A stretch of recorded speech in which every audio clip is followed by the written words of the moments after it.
How to fix Word document printing problems. If you're hitting print in Word and your printer stays completely silent, spits out blank pages or throws up error messages, it can be very frustrating. Most printing glitches in Word come down to stuck print queues, driver mismatches, or corrupted file templates. I'm going to show you step by step how to fix them. Okay, first let's clear out any jammed document tasks stuck in your Windows system and restart your printing engine. So guys, you can just go ahead and click on the Start menu,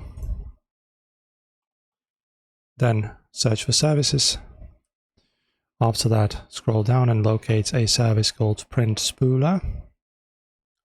Let me find it. Print Spooler, there you go, this one. Right click it and then press stop. This is just temporary. Then press Windows R to open up your run window. Press this in, press OK. And in here under this location, click and delete all cached files inside this folder to clear stuck print jobs.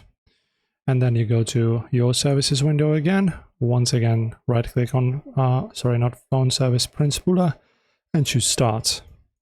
And now let me show you how to test whether the issue is with your physical printer driver or Word itself. So open your file in Word and obviously press Ctrl P.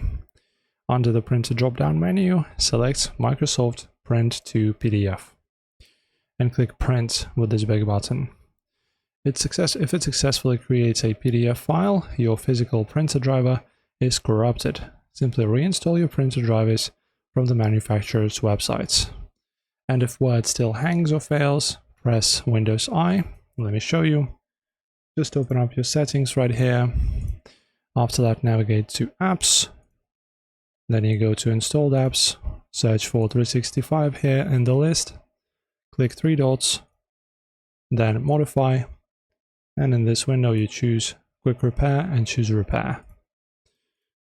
And also, if only one specific document is refusing to print, you can just let's go back, press Ctrl A to choose everything, open a brand new blank Word document, and then just paste all of this into that new one, copying all the broken file metadata. If every file fails, hold down the Ctrl key while double-clicking Word icon, right, so on your desktop, and you will launch it in safe mode. And then you go to File, Options, Add-ins, and just disable everything here. And that should help. So if this video was helpful, as always guys, subscribe and see you soon.